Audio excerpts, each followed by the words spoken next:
break the rules. Look out! I become a hero.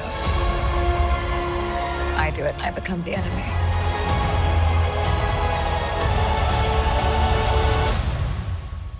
It doesn't seem fair. And here we go. It's the comic book bullies. Man, you come right out of a comic book. It's the comic book bullies. You will bow down before me! It's the comic book bullies. Now I am the master. It's the comic book bullies. It's the comic book bullies. Welcome back to the Comic Book Bullies from Nerds Who Do Bullying. Your host Leroy with my co-host. Yeah, this is Eli, aka Mr. Lova. Damn, did I forget to do one? I forgot to do one. Okay, my bad. I knew it was something I forgot. Leroy, aka Banana Smoothie. There we go. Had to make us up. Yeah. And we're back with another episode. And everybody, this is a weird weekend for everybody, depending on how you're looking at it, because yesterday we just saw some foosball. The last game of foosball being played, Be honest with you, Eli, I am so out of the Super Bowl right now that I don't even know who won, even though I watched it. I was like, somebody won. So I'm like, cool. Like, I didn't even know. I'm so out of football. I didn't even know LA had a team. like what the fuck? What's going on here? Yeah. I mean, it's not the usual team you expect to see, like, the 49ers or even what were the Washington football team now? The Commanders, Cobra Commanders, whatever you call it. I thought they were, something like that. The Comanches or something. So now we need the Yo-Joes and have them in Super Bowl 2023 and have like a thing. But that's what's going on right now. So I didn't care. The only thing I cared about, me personally, was the halftime show. That was it. They had a big halftime show with Dr. Dre and all his apprentices. So if anybody wonder why the hell was Eminem there, that's the reason Eminem was there, because that's his apprentices, all his Kendrick Lamar and Snoop and So that's why they were all there. And didn't Snoop? Yeah, didn't Snoop Dogg just acquire Death Row, so he's able to play all the hits and shit? Yeah, so he owns Death Row now, which is weird. So that's cool. Yeah, like I said, I was just happy to see a halftime show that I gave a shit about. I know when we was growing up watching the halftime show, we always saw the old people performing. Why got all these old people performing? We got Elton John and John, what's his name? McCarthy, the Beatles. Phil McCartney. Paul McCartney. McCartney. Who's Phil? Yeah, Paul McCartney. I'm like, yeah, they made movies, music back in the 70s, but I mean, I'm not listening to this shit now, But now, and I was like, where are the artists I want to listen to? So now I'm listening to the artists I want to listen to at the halftime show. Meanwhile, all the people my age watching the artists they want to see the halftime show think like, okay, I hope this is over quick so I can put the kids to bed and go to work and my knees hurt, And so I'm thinking like, oh, damn. So we're them back in the 90s. We're the old people now. So all the kids our age, we were back and watching stuff back in the 80s and the 90s looking like, I don't hear this old shit. All those songs are basically, they're like 30 years old. Like except even Dr. Dre. Except maybe Kendrick Lamar. Yeah, I mean, his music is new. He's one of the new guys, but like the other guy. And then that shit's still like 5 years old, 7 years old now. Yeah, Dr. Dre even said one of the song, like, I remember when he used to do that song like back 20 years ago. I've been in the game for 10 years or whatever like that. Now I've been in the game for 35 years. Like, dude, you sound old now, man. Don't remind me, So, and then you see, 50 Cent, he no longer has a six pack. Now he looks like, I'm not gonna body shame.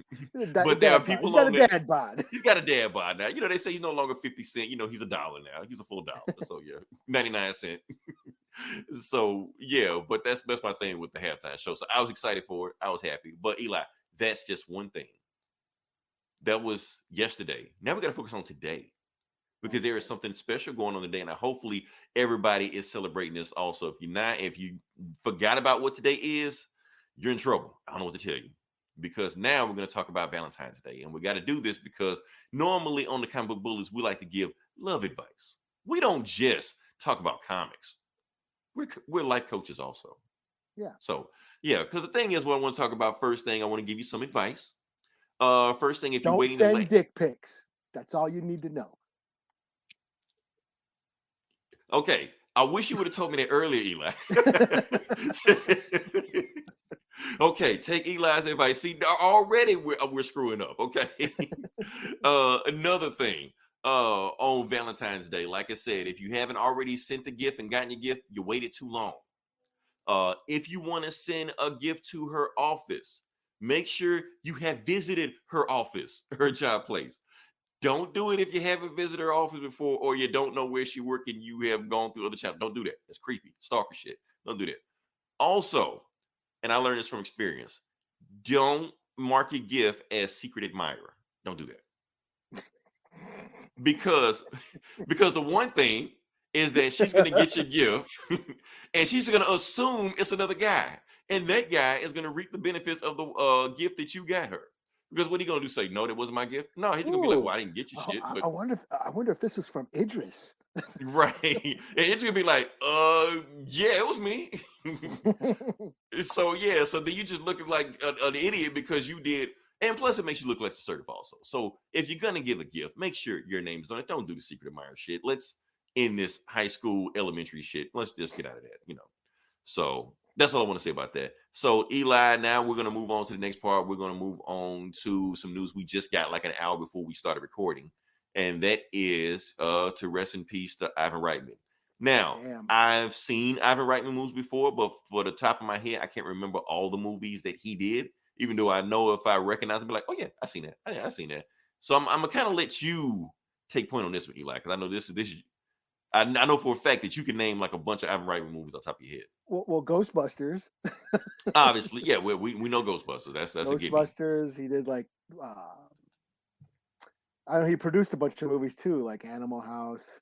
But he didn't direct them. No, I'm drawing a blank on what he did direct because he was a producer and a director. He did Ghostbusters. I think he did like Twins. He did a bunch of comedies in the 80s. Twins was awesome. Yeah, you know, but to bring it back to comic books, he produced Heavy Metal, the animated flick that came out in the early 80s. That was him. One of my favorite movies.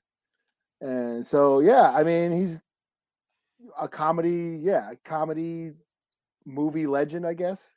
Even though I'm drawing a blank on all his movies. Damn. It just happened. We just got this news. Honestly, Eli, I didn't do any research. I just know Eli just know all this shots over here. Well, first off, in 1976, he did blah blah blah. He did blah blah blah. I thought you could be like a human wiki on this, right? Okay, I'm pulling it up now. I got it right now. He did the Ghostbusters. Oh, Stripes. He did Stripes. Bill Murray. Okay, yeah. I knew. I'm saying I knew it was a movie he did. Like, oh yeah, he did that. Kindergarten Cop, Meatballs. Hey, Kindergarten Cop was a classic. That was a classic. It is not a tumor. Yeah. Oh, he produced Private Parts by the Howard Stern. I did like that one. I did like that one. Yeah. It says he produced Space Jam. So old school. Like, yeah, he's he produced a lot of movies. Also directed a bunch of stuff too. But Ghostbusters, Stripes, Twins, those are his, classics that, we've all beloved movies of ours. So, yeah. So basically trying to say that he kind of like gave Arnold Schwarzenegger a second career. Like I said, you just named Kindergarten Cop, you named Twins. And we already know, because we know Arnold Schwarzenegger's been like in the 80s, he was just the tough guy, the Terminator, and he played all these. Was it Junior? Is that what it was? Did he do Junior? Yeah, he did Junior with Arnold Schwarzenegger as the pregnant Which is another man. Arnold Schwarzenegger movie, yeah. I think that's when, we kind of ran this into the ground. Let's move on to something else. But he kind of gave Arnold Schwarzenegger a second career, basically as a comedian, like a comedic actor, because Arnold Schwarzenegger was already big with kids anyway. Even when he did Terminator 2, like I said, all of us kids wanted to see that movie, even though it was R-rated. It had like people getting killed left, right, just because we all liked Arnold Schwarzenegger. So he had a kid fan base, so he just marketed to that. So they got these kid-friendly movies. So he was able to do Jingle All the Way. He didn't do Jingle, but he also did Jingle All the Way. But I like. I'm talking about Arnold Schwarzenegger. It allowed Arnold Schwarzenegger to branch out. To stretch his acting chops. Like, okay, Ivan Reitman, you have taken me as far as we can go. Let's do something else. Let's do Jingle All the Way. Yeah. So rest in peace to Ivan Reitman. I feel like he did more movies than that we know of. He did. Like I'm saying, I I had the list up here. And the new Ghostbuster was his son, not him. That was his son. Yes, his son's a filmmaker now too. Yeah, it's got his a list of what he directed, and then a list of what he's produced. Yeah, Meatball, Stripes, Ghostbusters, Twins, Ghostbusters 2, Kindergarten Cop, Dave Jr., 6 Days, 7 Nights. Is that movie with Harrison Ford? My Super Ex-Girlfriend. He did that? I guess so. Directed it. No Strings Attached. Is that I don't know what that is. No Strings Attached. No Strings Attached was Natalie Portman movie, I think. It was, yeah. Natalie Portman and Ashton Kutcher. Ashton Kutcher, yeah. And it was supposed to be like a friends with benefit type movie, but I guess. Yeah, and then he produced a bunch of shit. Animal House, Heavy Metal, Stop or My Mom Will Shoot. Private Parts, classic. Space Jam. Sylvester Stallone and The Golden Girl, classic movie. Yeah. The Babysitters Club or whatever. He produced the new Ghostbusters, at least produced it. They probably just put his name on it. Yeah. Oh, and then he did okay. So Ivan Reitman did the motion capture role for Harold Ramis. So he stood in for Harold Ramis. Have you seen the new Ghostbusters? I haven't. Have you? Oh, yeah, I did. It's fine. Oh. Anyway, yeah, they all come back, and yes, there's a ghost version of Spengler, Harold Ramis's character. Okay. I mean, it's a spoiler, but I mean, it was already over the internet anyway. Yeah. So let's say if you don't see a movie like the day of, you're just gonna get spoiled for getting in there. So it's like spoilers. Yeah, Spengler comes back as a ghost. Ivan Reitman played him, like did the motion capture, and they superimposed Harold Ramis's face on it. So, there, learn something new every day. Nice. I did not know that. So, so rest in peace, Ivan Reitman. Like I said, he's been in a lot of movies, and I'm pretty sure they're gonna do like a whole tribute for him for that. So yeah. Mm-hmm. All right. So can we go to the other thing we were talking about the Super Bowl? Like I said, we talked about the Super Bowl halftime show. Now, like I said, I don't recognize any of those players, but another thing we do for the Super Bowl is that we watch it for the trailers. Now, honestly, for the most part, for the trailers, I think most of them suck. Most of them I didn't care. I did like the Eugene Levy Fast and the Furious parody. I did like that one. Oh, the commercials? Yeah, the commercials. Talking about the commercials. Oh, the commercial. Yeah, the commercial. I did see that Sopranos like truck commercial. I thought that was. I had to watch it twice to know what the hell was going on because, like I said, I didn't see the show. So, but now I realized it was the kids. It was Meadow and AJ. That was kind of cool. Thought that was pretty cool. Okay, let me ask you this, and I'm asking you this, and I'm asking everybody else that watched it. When the QR code commercial came on, did anybody else scan their phone on the TV? I didn't see that, and I don't know what the you didn't see that one. Okay, so there was one commercial where it was just a QR code just screening on the TV, and I was like, and I was like, you know what? I'm gonna go ahead and scan it. I want to see what this is. It was just like a coin-based commercial. That's all. But afterwards, I saw on social media everybody was asking, "Did anybody scan it? Did anybody scan it?" I was scared to scan it, thinking it was gonna be like a virus or something like that. So honestly, if it was a virus, I just would have been screwed, But yeah, that's how they get you. It's how they get. But I had to see what it was. I'm like, if it didn't do it, I was gonna be curious. So yeah, but I don't mess with that code shit. When something made my phone, I was required to do that. I got all pissed off. I was like, what the fuck? I gotta download this damn app, and then I gotta put in my email. That's what we're going to. That's what we're going to, though. Eventually, Eli, you're gonna have to do it. I know you're gonna have to do it. Oh man, I'm just gonna become like Grizzly Adams and just live off the metaverse. It's whatever you want to call it. It's coming. So yeah. All right, so another trailer, like I said, a bunch of other movies came out I don't give a shit about, but I do want to talk about Doctor Strange, Multiverse of Madness. You don't give a shit about Jurassic Park? Not a single shit about Jurassic Park. I didn't even see the last one. Oh, I saw. I don't think I've seen it all either.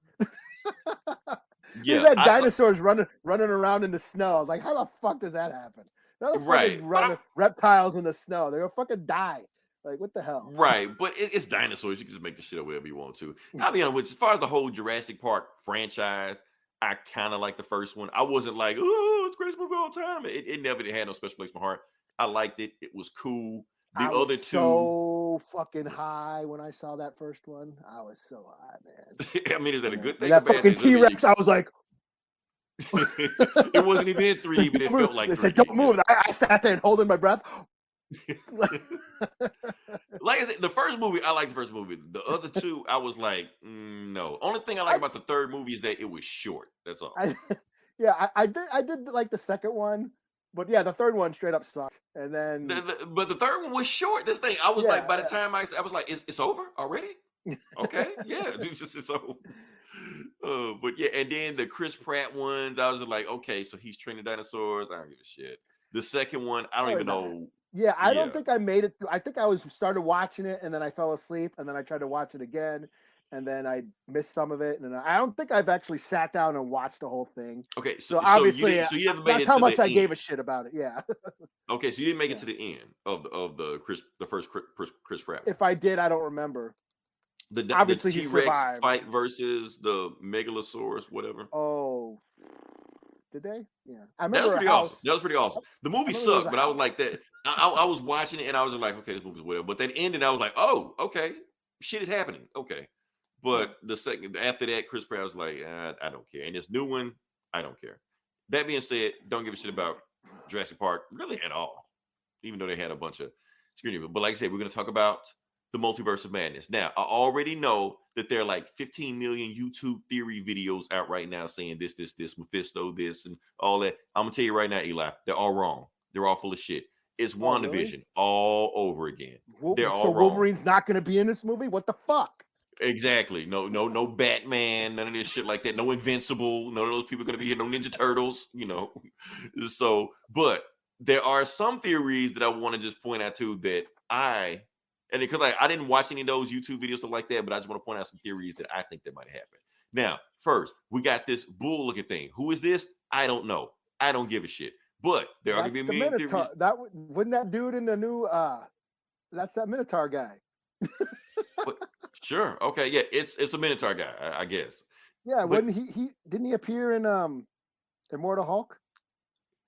Oh, the heiress, yeah. But the thing is, he's just chilling with them. He's supposed to be like an evil Minotaur, so it's not him. But I'm glad you said it, Eli, because I guarantee you there will be 50 million YouTube videos saying he's that guy, but he's not that guy. So let's just debunk that theory right now. Now this one is interesting, Eli. This is a theory everybody's going with that I'm kind of into. Okay, so you got Dr. Strange being walked up the stairs by a bunch of like robots, drones, stuff like this. We were saying it may be Ultron. I'm thinking this is Ultron, but I'm also thinking that the Ultron bots are being led by Tony Stark. And I have you heard the rumor who's playing Tony Stark? Tony Stark? I mean, Yeah. Robert. No. Oh, really? It's No not Robert gonna Downey. be it's not going to be him. Well, according to the rumors, not Robert Downey Jr. They're Maybe saying Will they're Smith? saying Tom. That'd be cool. That'd be cool. But they're saying Tom Cruise. Yeah, Okay. but the thing is, Tom Cruise actually had the role before Robert Downey Jr. Like when they was first getting the movie going, that he was in the role first. Like that's I who did they not know that's who that. they wanted. Yeah, Oh shit. they wanted Tom Cruise first. But the thing is, but they're saying that the way Tom Cruise is going to be in this movie isn't going to be like regular Iron Man. He's going to be the superior Iron Man. Now, for those that don't know who the superior Iron Man is, this is like a run from the 2000s, mid 2000s, like that. He was an alternate dimension Iron Man that hopped over to our universe, and he's way more of an asshole than regular Tony is. Like he's like he rides that line of likable asshole. No, superior Iron Man goes past that. But he's basically villain. So they're saying that this is the version that Tom Cruise is. He's a cokehead. He's not an alcoholic. Basically, yeah. What they originally wanted to do in the comics, but the comics code wouldn't let them do it. But yeah. And that's what's going on right there. So, but this one is not even a theory. This is just what it is. So you got the guy in the thing over that, and he starts talking like, let's tell him what it is. So we all know who that is. Let's go ahead and say it. It's Professor X, played by Patrick Stewart. So we know that's what's going on right with that.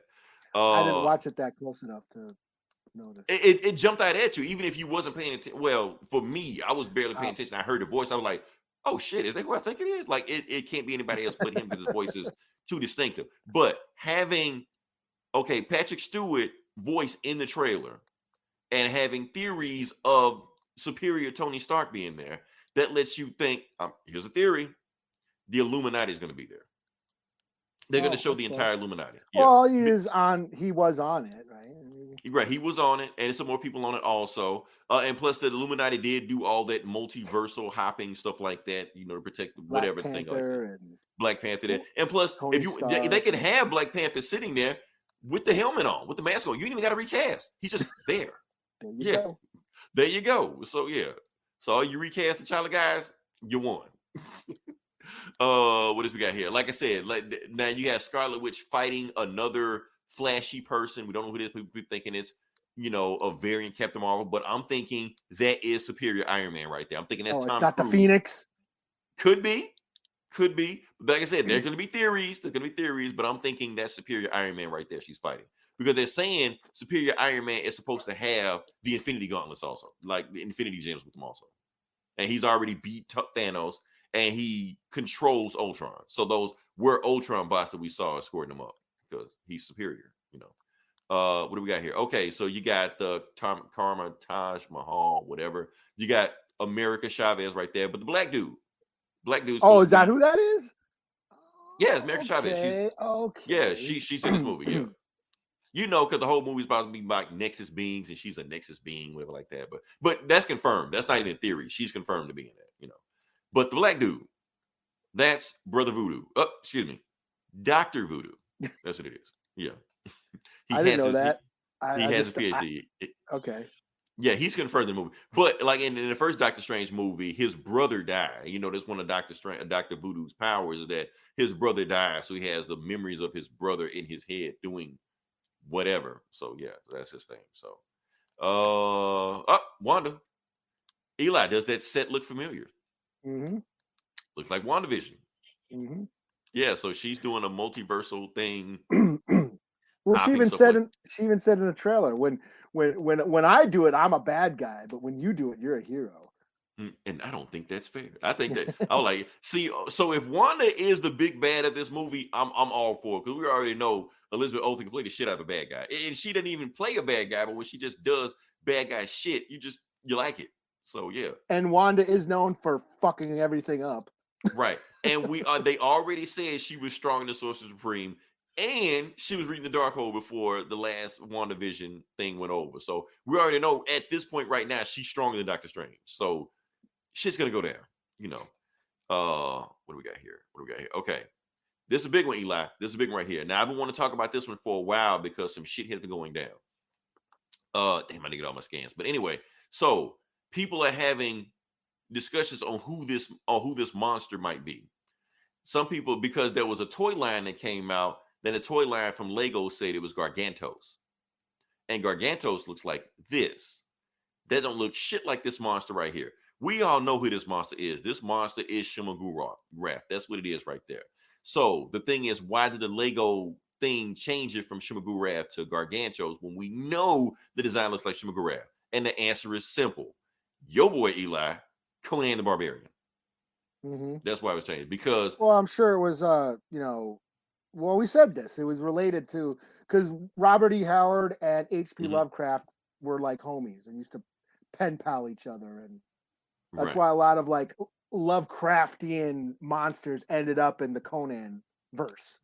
Right. And even in the comics, I think Shuma-Gorath like started in like a Conan comic, Yeah. So and it sounds like demons that like death metal bands sing about. Right. So the thing is, now Marvel may or may not have legal issues with putting Shuma-Gorath in like an actual movie. So that may be the issue. But Gargantos, who gives a fuck about Gargantos? You can just change his name out, keep the design, and keep the party going, and nobody's complaining.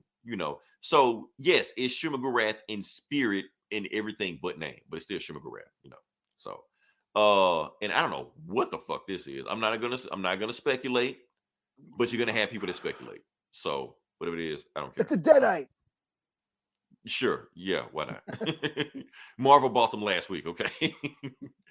So that's my speculation for Doctor Strange. Everything else people saying about, they're wrong. I'm telling you right now. So let's not do this whole WandaVision thing where everybody just do these 50-minute long speculation videos and they get pissed off when all their theories are wrong, because that's exactly what we're setting ourselves up for right now. But Professor X, I know more shit than you do. Right, just to be there and then get pissed off when it don't happen. So let's not do that. But Professor X and Illuminati are in it. That's my theory. All right. So that being said, so we talked about Marvel. Let's talk about the other trailer that came out this week. DC. Yeah, DC, everybody's favorite. Because the thing is, when they drop the trailer, and nobody really cared. Here's the thing. All right, let me talk about the difference between Marvel and DC. I've been going back and forth, people out there. Okay, so you got the MCU, you got Marvel Studios. Now, other than a few, one or two good movies, one or two movies that are up here, and one or two movies that are bad down here. For the most part, their movies are like in the 7 to 8 range. They're there. They're there. Mid watching and think, whatever. DC, on the other hand, they have some good, yeah. We're not one of those DC haters where we just like every single DC movie sucks. Their worst movie isn't even as good as Marvel's. We're not that. We're not that. They have some good ones. They have some good ones, some strong ones. They have some bad ones. Don't get me wrong. Their bad ones, Marvel has not made a bad movie as bad as their bad movies are. They're not. And the thing is, they're inconsistent. You might get Wonder Woman. You might get Wonder Woman 84. You might get the Suicide Squad. You might get Suicide Squad. So you don't know. You might get Justice League. Oh, I'm sorry. Here. Or you might get Zack Snyder Justice League. So you don't know what you're going to get with DC. DC is like a box of chocolate. You never know what you're going to get. So let's go down through the 4, DC movies that are coming out right now. We'll just talk about what we think about them. The Batman, Eli, I'm digging it. I know you're not digging it. You don't like the Twilight guy. That's okay. I just don't like his suit. He looks stupid. That's all. Sure. Okay. But here's the thing. I just want to see more Batman. You can't find. I refuse to be intimidated by a Batman that I know I could beat up. I mean, but he's in the when dark. Batman doesn't scare you, you got a problem. We'll see how it goes. I don't give a shit how long he spent with the Ra's al Ghul. I'll fuck that Batman up. He got gadgets and shit. So yeah. So like I said, I'm excited for Eli's not, but that's okay. Like I said, I want to see it. I like everything else is cool except him. That's all I'm saying. Yeah, I'm just saying. I just want to be. I like his car. World. I think he's got a cool Mad Max, car. His Batmobile. I say Vin Diesel, Fast and Furious, but whatever. As long as the car sells us, we're there. I'm down with Zoe as fucking Selena. I'm down with the fucking serial killer, fucking Riddler and Jigsaw and Colin Farrell. I don't even recognize him as the Penguin. Like that's what I really want to see. Even though I do feel like the Penguin's going to be like a level 1 boss villain, that's going to just be taken out and just move on to the next guy. But damn, I'm interested in everything else. I like that world. I just think he looks dumb. Like I said, he looks like the Gimp from fucking Pulp Fiction. Maybe that's what we're going for. Who knows? All right. So what do we got next? We got Black Adam. Now, I'm excited for Black Adam. Honestly, out of all the DC movies, that's one I'm excited for the most because they feel like the one that makes the most sense. Now, you complain about, Twilight Batman all you want to, but The Rock was pretty much born to play Black Adam. I mean, every movie he's in, he plays Black Adam. In the Fast and Furious movie, he's just playing Black Adam. And he didn't even have a muscle suit. The Rock can kick my ass. I know this. Right. Now, the problem is you got The Rock looking, and you got the guy playing Shazam, and you're like, okay, now that is a big, he might need some help, fighting that guy. What do we got here? The Flash. Was that Dr. Fate? Was that Dr. Fate in the Black Adam? That was Dr. Fate, the Black Adam. Hawkman showed up. So yeah, they look good. They look good. Let's go, man. Dr. Fate still look like Colonel Sanders, but that's what they're going for now. So I'm gonna see it. I want to see it. No, but that's the one I'm excited for the most. That's the one I feel like the one that DC is going to hit the most with. I feel like Batman is kind of like it's another Batman movie, but.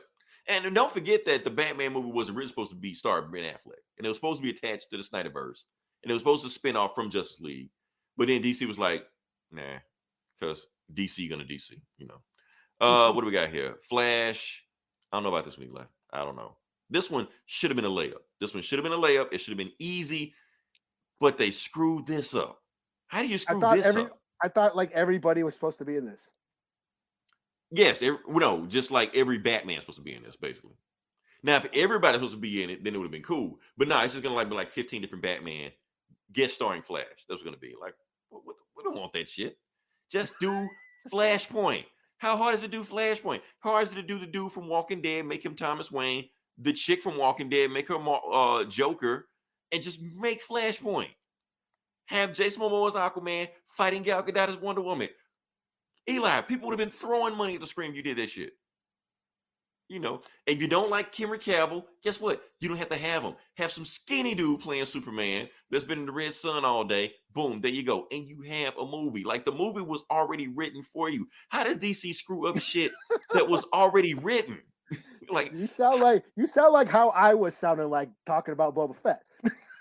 I get it.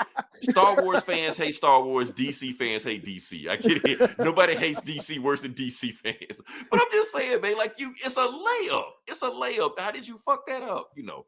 But yeah, like, it was there. We read it. We reviewed it. We talked about it. It's just like, no, this critically acclaimed book that everybody's talking about, let's just throw that shit out. Let's not do that. Let's just do something else. Let's have 1,000 of the same Flashes, all played by Ezra Miller. Like, why? Nobody wants that. But yeah.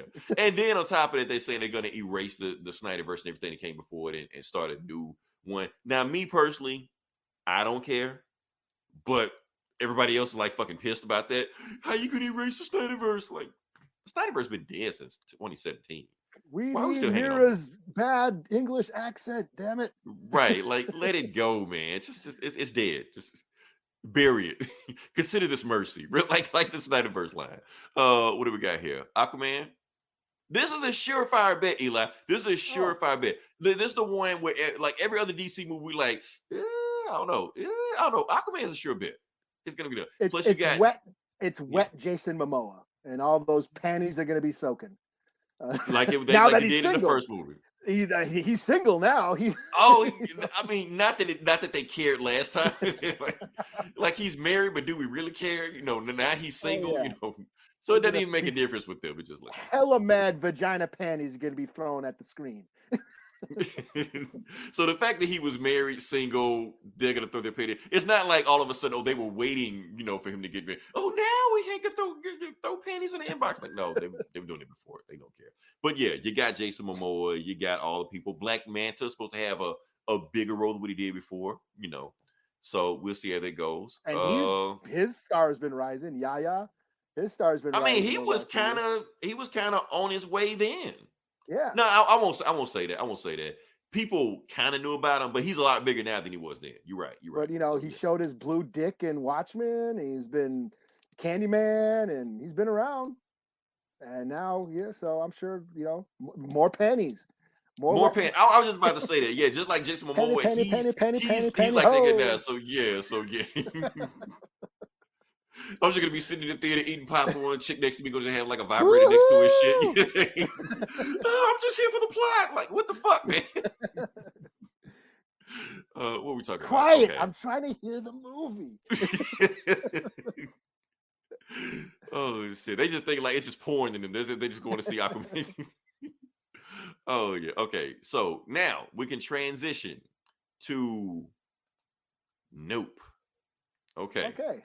Yeah, we can talk about this. Eli, I'm gonna let you go. Like I said, this is horror is your wheelhouse. So I have to let you go first. Let you take the point on that. It doesn't feel right if I start. So yeah, this is the long and highly anticipated follow-up. Jordan Peele's new horror movie. That's what he does now. And of course, he dropped the trailer. It was very mysterious. But it kind of looks like it's aliens. That's what I got out of it. Yeah, that's what I thought. I mean, the thing is, the trailer was so weird. I don't know what it was. Yeah, and that's kind of what, like, when you look at all of his movies, we didn't know what the fuck Get Out was, and we didn't know what the fuck what the second one was. What the fuck was Us, yeah. Us. We didn't know what the fuck that was. I do feel like we had more information in Us and Get Out from the trailer than we did here. Yeah, this looked kind of weird, but once you started seeing the lights go out and then they're looking at the sky and the big circular shadow coming over the ground and shit, it kind of looked like, you know, Signs or Communion or Close Encounters or The And Fourth plus this is Kind. and plus this is a genre he hasn't touched yet because, like I said, he is a horror. He's not just a horror director; he's a horror fan. Yeah. So he's trying to jump from genre to genre. Like I said, the last movie was Clones. First movie was kind of like Stepford Wives or they. The one with Them. Donald Sutherland in it. What was Donald Sutherland? The movie he was in? Invasion of the Body Snatchers. It was that. So he was taking cues from that. So if he's going to do an alien movie, I mean, like I said, it just makes sense that that's the direction he's going now. Just from what I've seen, And he always loads it with social commentary. So it's interesting what he's going to do with the alien genre, with the alien invasion genre. Historically, they've been about, fear of the immigrants, fear of foreigners, fear of the Cold War. So it's interesting to see what he's going to do, So yeah, but yeah, it looked weird. Like I said, I was watching it and I was like thinking, oh, this looks like Close Encounters or Communion or Signs or some shit.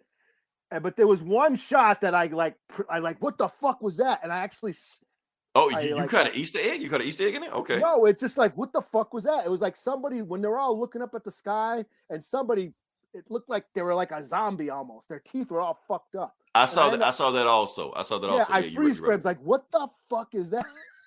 Okay, that's kind of creepy. I don't know what that is, but that because it did. You're right. It came out of nowhere. Yeah. Yeah, because everybody's looking up, and then all of a sudden, some weird zombie-looking teeth person was like looking up at the sky. I was like, whoa, okay, I got to see this now.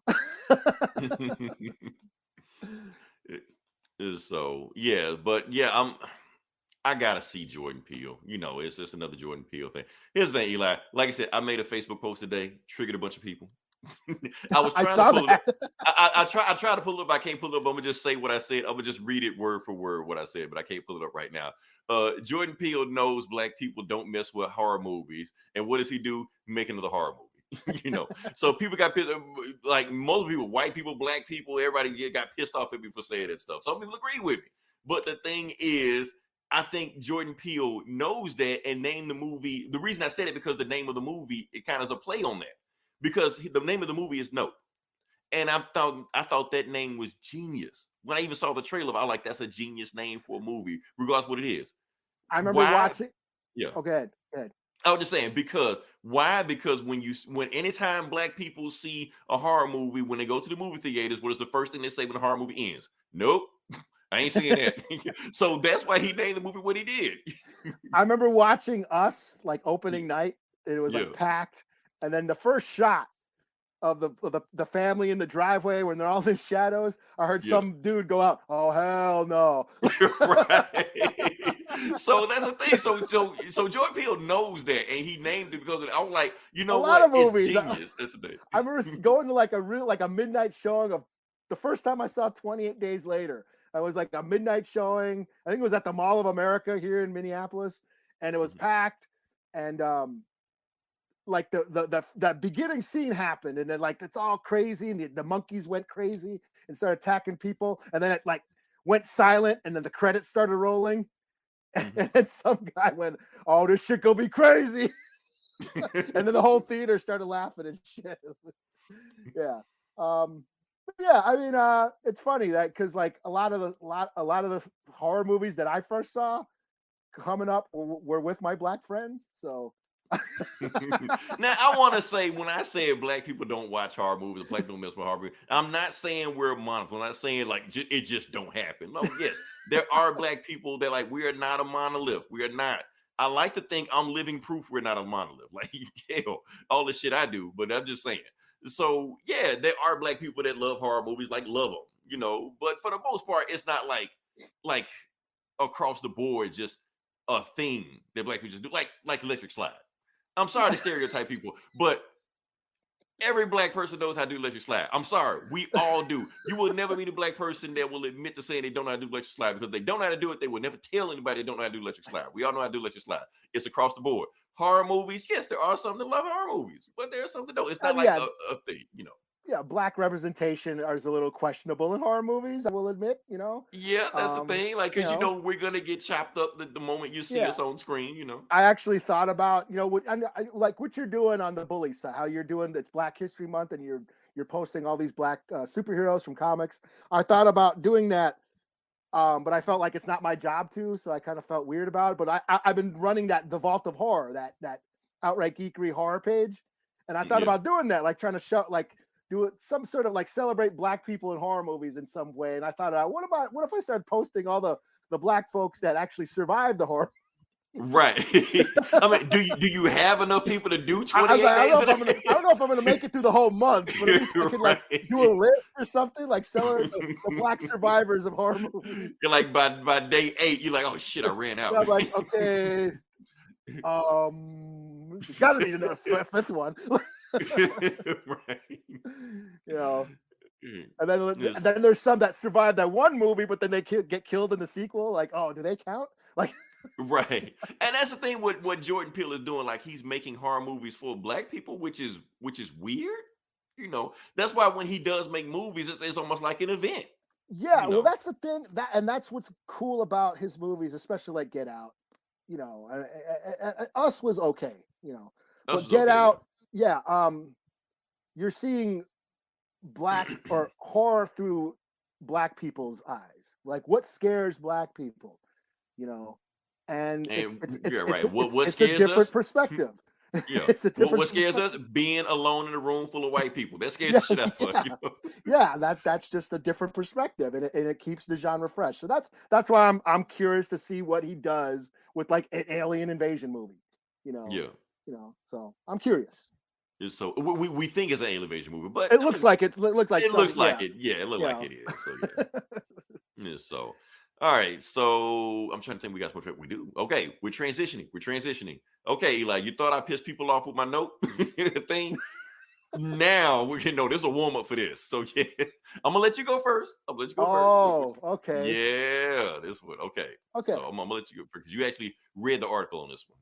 Okay, so they actually dropped the trailer for the teaser trailer for that Lord of the Rings show that's gonna be on Amazon, The Rings of Power. I think it looks pretty cool. I guess it's gonna take place a few thousand years before the Lord of the Rings books did. So we're gonna see it's before the rings. I guess we're gonna see the rings being made and like Sauron doing shit and basically the Silmarillion, which I've never read. I've read The Hobbit, I've read The Lord of the Rings. I never read the Silmarillion, which is like the prequel to all that events, and it shows how Sauron made the Rings of Power and distributed it and the whole war, and all that shit. So they're not just making up shit. This is in the lore. It sounds like that's what they're doing. I think it looks pretty cool. It is just a trailer. I'm down for it. I'm a fan of this series. But yeah, there's been some outrage. There's been some outrage over this, and it's because people of color are in these movies. We have black people who are playing dwarves and elves and Middle Eastern or Arabic descent playing, other elves and dwarves and shit. And it's rubbing fans of the series a little bit the wrong way. I guess I can understand for a little bit, like, you're a fan of something, you want a faithful adaptation. I get that. Like, I don't expect to see, people of color in, Game of Thrones or fantasy, just like I don't expect to see white people in kung fu movies, right. But they did. when one shows up, I don't get outraged over it. I'm okay. And that's the thing. Like you write the outrage. That's the thing, because people just like, why are you getting outraged over it? Why are you getting upset about it? Why do you even get upset about anything in Black History Month? Like I said, Eli, like you've seen the black superhero things like that. Have you seen some of the posts that have came from that? Yeah, people are pissed about the posts. I'm making like, damn, I can't even mention the black superhero. Like, why you gotta mention all the black superheroes? Why don't you do anything with the white superheroes? Like, the fuck? It's Black History Month. Every day is White Boy Day. What the hell? Like, right.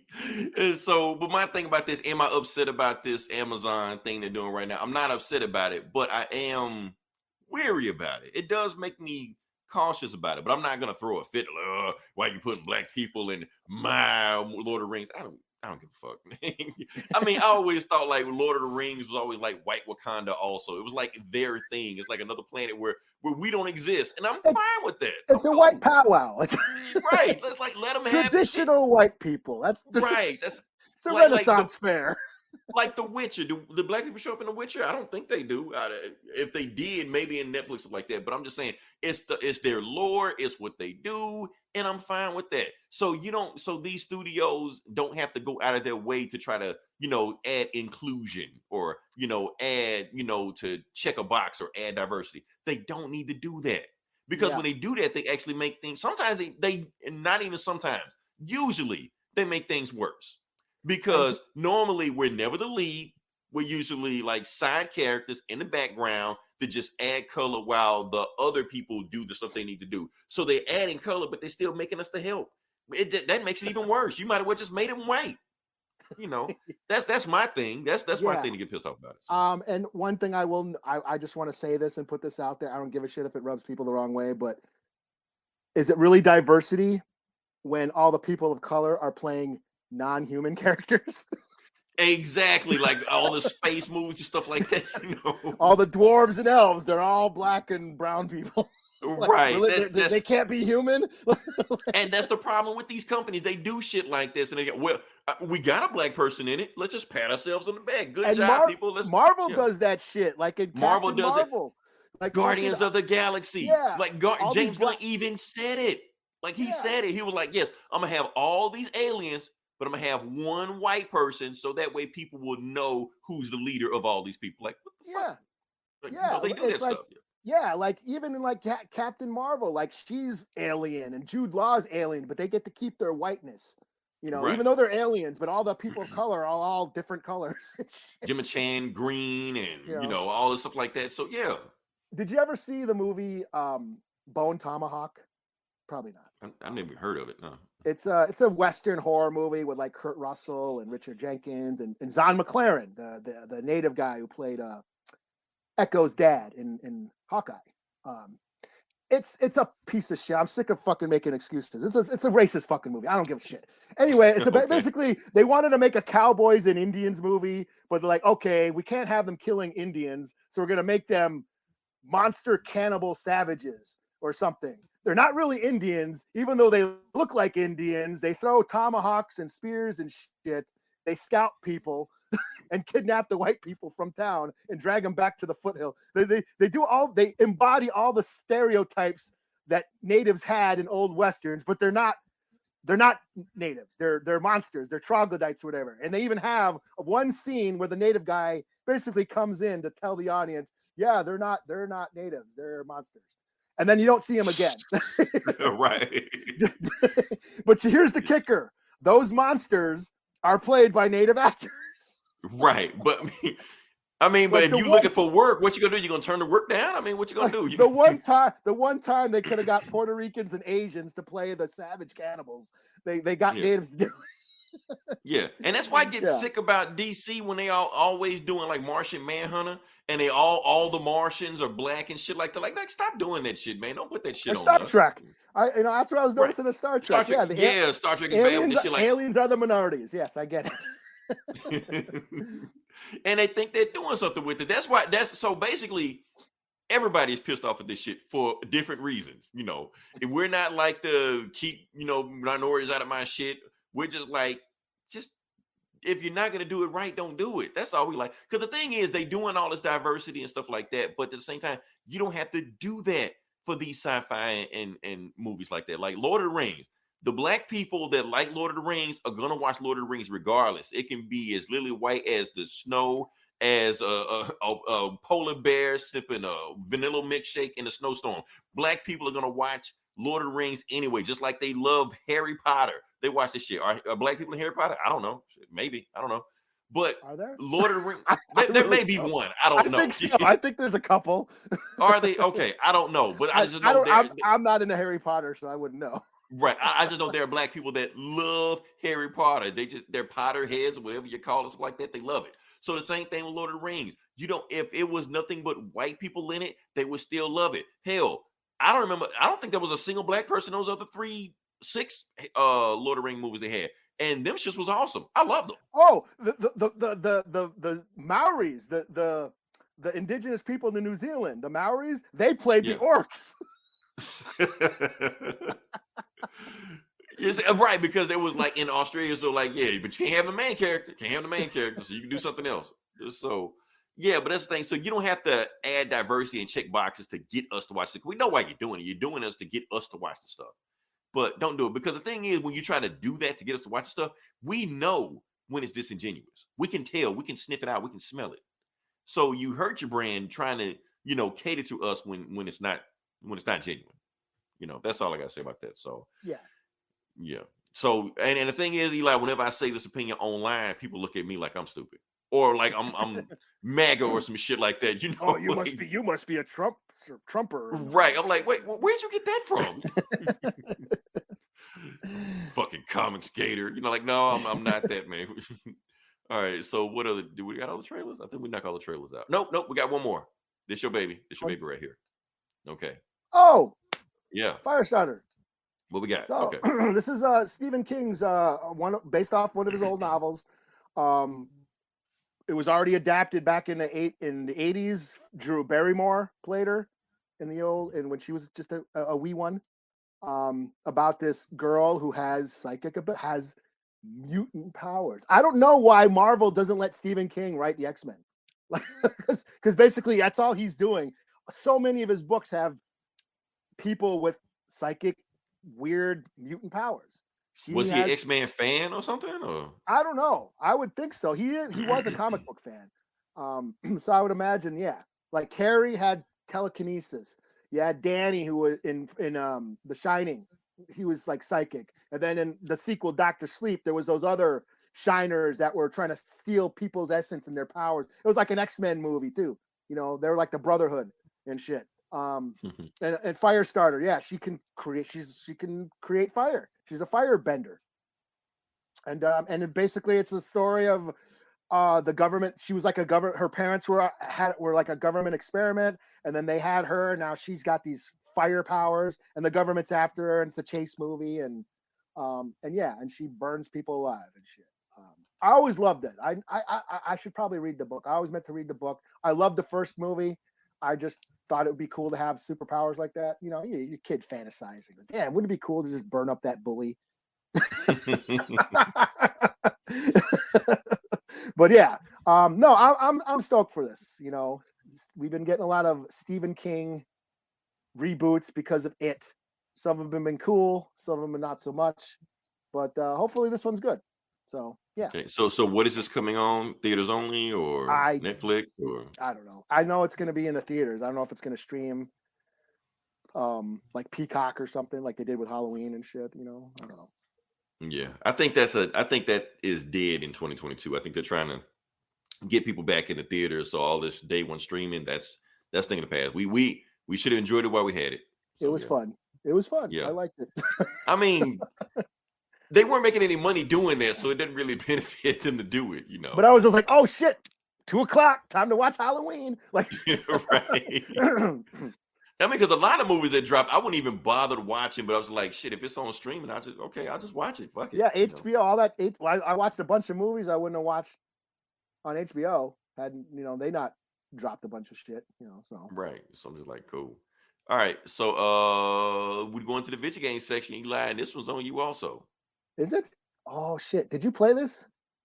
No, I didn't. Honestly, I've been too busy with that black superhero shit. I hadn't played any video games. So in March I get to it. But I wanted to. It looked good. I've been watching like some Twitch streams of it, stuff like that, and watched some reviews of it. But yes. So yeah, I picked up Sifu the other day. Been playing it. It's fun, but very, very challenging. You can't just button mash. You can't just run right into fucking start. It ain't like the Batman games where you can just run in and just get that combo going, just like fly across the screen, kicking everybody's ass. Yeah, no, you have to learn. You need to learn how to block. You need to learn how to, parry. You need to learn timing. You need to practice. You need to practice your moves. You need to unlock skills, and then you need to learn those skills. It's fun, but it's also frustrating because when you die, you lose all your experience points. That's what's pissing me off. Because So it's Demon Souls all over again. Okay, is that what that is? Yeah, I never played Demon that. Souls did that bullshit also, where if you die, then you start back at the beginning and you lose all your experience points. Yeah, so I've had to play like the first level. I've played that so many times just so I can get my experience up and unlock some moves. And you have to permanently unlock them. You can't just unlock them. You have to like unlock it like a bunch of times before you get it permanently. Because if you die, if it's not permanently unlocked, you lose that skill. So can you pick up the skill if you go through the level again? Like, oh, not okay. Well, That's how Demon Souls was, but yeah, you have to start over, and then you have to buy it. You have to get your experience points up, and then you got to buy it with your points. So that's frustrating. But I'm starting to learn. I haven't played in a couple days because I've been reading shit. But I'm starting to learn. Getting the timing down. You got to get the timing down. It's a little bit like Tekken, but yeah. You know what I'm saying? I play fighting games all day, all the time. So that's what I'm trying to see how am I gonna do with this? Yeah, if you're a fan of fighting games, it's fun, but it can be challenging. It can get frustrating, and my only thing is practice. Learn how to learn the timing. Get the timing down. Because you get points just for dodging, just for blocking and shit and dodging. Bobbing and weaving, you get points just for doing that. I finally unlocked the environment skill. I got that permanently unlocked, so now I can kick shit. I can kick objects and throw shit across, grab bottles and chairs and kick shit, and that stuns enemies and shit. Nice. So that's been helpful. Yeah, because I need a new game to stream, because like I said, I was streaming Guardians of the Galaxy and that was doing like pretty good numbers, on the OG Facebook page, something like that. So like, man, I need to get another game going, but I mean, it was cheap. It was only $40. So I got it on PS4. So but no, it's cool, but it's challenging. So be prepared to, repeat levels and, say fuck a lot. I'll be honest with you. I hated Demon Souls. I hated that shit because everything you knew was saying, it sounded like Demon Souls. Yeah. Okay. I never played it, but this is like Kung Fu. You're a Kung Fu master. Demon Souls, you will die on a tutorial level. That's how tough that shit is. Well, the first level, like right when like the tutorial level was like, it was all just teaching you how to fight. And I was like, oh, this is dope. This is cool. And I'm learning all the moves and shit. This is cool. Then once you get to the actual game, and then you go through the game, then you realize that every time you die, you age. And you want to keep your age down as low as you can, or else you lose your lives. And once your lives are lost, you either have to go back to the beginning or you lose. You can continue, but then you lose everything. So the like key those is old school Nintendo games where you got so the key is to if you get experience points, buy shit, use it up, get as much as you can, because if you die or you start over, you're gonna lose it all anyways. So yeah, like I said, it can get frustrating. I've raged a couple times. I will stream it. I'm gonna eventually stream it, so people want to see somebody rage quit or rage at it. Yeah, I will be that guy. So, yeah. Yeah, but it's pretty fun. Like once you get going, when you get there's some cool shit you can do, the combos, and if you're into Kung Fu, it's a street Kung Fu flick, just running through whipping ass. So, but you gotta really learn how to whip ass for real. You gotta actually learn Kung Fu to play this game.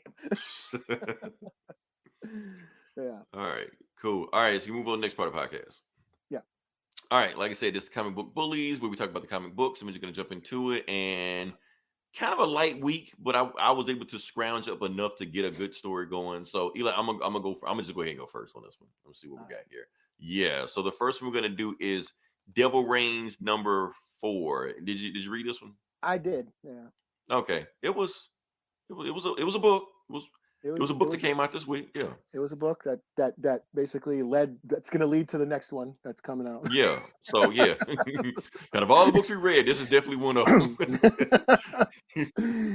All right. Yeah. So let's just jump into it. I'm just go to it, see what happens. So basically the book starts off with 2 weeks later after the last book where, Foggy Nelson got his ass beat. And basically Matt Murdock, oh yeah, Dr. Octopus has drones all over the city. So the heroes are in hiding. They can't go anywhere. They're stuck there. And even if you do any crime you do, like this guy is trying to get into his own car, and the drones are coming after him, and he's just like he has the whole city in fear, but he forgot who I am. I'm the man without fear, and we just go to that, and we go to Wilson Fisk, and he calls in Dr. Octopus and Wolverine. But here's the thing: if you haven't been keeping with the book, this isn't Wolverine. There's another Octavius in Wolverine's body. So he's just it's Wolverine, but he's a smug asshole. And they're like, "You want to drink, Otto? Sure, Otto. Thanks, Otto. You look good, Otto." They're just doing that bullshit and go back and forth. And basically, Kingpin is like, "Okay, Otto, I know you're not here just for the goodness of your heart. Why didn't you come for my throne?" You're like, "I don't want your throne. You can be mayor. Mayor's some bullshit anyway." And they even frame it where Otto's like over him, towering over him, showing power to show him that he is in charge here. Otto's like, "Look, all I wanted was Reed Richards, toys in his lab. I got that. I'm good. I can do whatever I want to now. So this mayor shit, you have that shit, doesn't even bother me, Yeah, and I just love Otto Wolverine. He's such an asshole. Going on, we got, I don't care about this Daredevil side shit going on. Oh, yeah. So basically, Wilson Fisk, Kingpin is telling the Thunderbolts, "I want Purple Man's kids. Go find his kids." I'm like, okay. And John Walker's like, why we gotta get some kids? Like, can you tell us why? He's like, "No, go get the kids, but it's in purple, so he's controlling what he says." He just like, go to it. So they go get some kids. What do we got here? We got the Fantastic Four escaping. Sue Richards escapes her prison because, for those who don't know, they got a quick backstory of Susan Storm like about 3 years ago, where she was actually a SHIELD agent, and she was Nick Fury's best SHIELD agent ever. Duh, she has invisibility power, so of course she's the best SHIELD agent ever. So she breaks out all the Avengers, breaks out Mr. Fantastic, breaks out Moon Knight crazy ass, who somehow tied like a underwear or a towel over his head, and they just beat the shit out of everybody. Anyway, Prison Break. Shoehorning Moon Knight in there. Yeah, I mean, he's got a big thing. We're in Moon Knight form now. So we got Rhino fighting the champions, but Rhino saying, "I'm not here to fight you." You're like, okay. And Viv is like, "We got a minute before the octopus drones come in." And he's like, "Look, stop fighting me. I'm trying to help you guys for the drones come in." So before the drones get there, Rhino puts one of his thunderbolts on Miles Morales, chest. He was like, "Boom, there you go." And then he's like, "The rest of y'all, take this." So basically, as long as they have Thunderbolt signs on them, the drones won't attack them. And he's like, "So why are you helping us, Rhino?" "The reason I'm helping y'all, because the mayor just told us to go after some kids, but he won't tell us why he's going after kids." They're like, "Look, I'm a bad guy, but I'm not a bad guy." So Just like Wreck-It Ralph. Just like Wreck-It Ralph, So that's the thing. Like kids, that's my limit. I don't do that, So he tells me kids are who like, and then that's when Miles goes to the Avengers and tells them, Fisk is after Purple Man's kids. And Jessica Jones just flies off the handle. She was like, first he goes after women, now he's going after kids? Nah, I ain't doing that. If Kingpin gets my way, I'm gonna end him, So then we go to this setting right here, and they kind of want you to, make you feel sympathetic for Kingpin, and he's married, typhoid married. Yeah, she's crazy as shit, but he loves her. And he's just like, why do I always want power and money and fame and all stuff like that? She's got constant sex hair. Is that what that is? That's what I'm wondering. Like, is it pubic hair or whatever like that? I don't know. So I don't know what it is. But hey, he finds it sexy, so yeah, go for it, Kingpin. He's like, "But I got you. Why do I always want more?"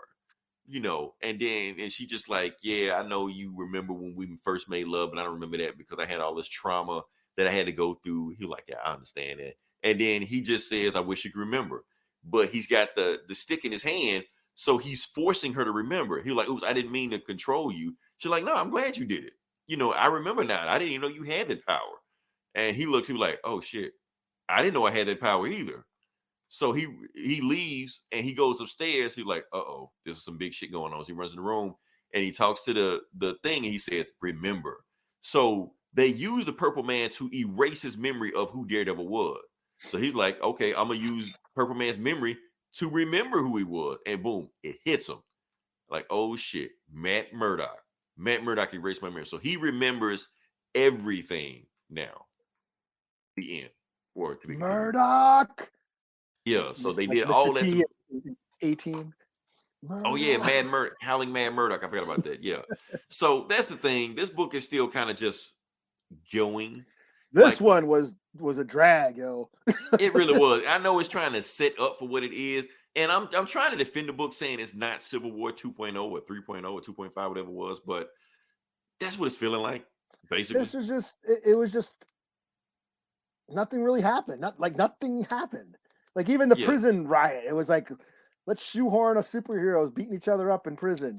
Yeah, a few panels and then move on to something else. Yeah, and this is just a lot of talking, and it feels like an extended Daredevil book. That's what it felt like, which is cool. But I mean, a extended Chip Zdarsky run of Daredevil, which I didn't read, so I don't really give a shit about Matt Murdock's clone robot twin brother or whoever the fuck that is, alternate variant version. I don't care.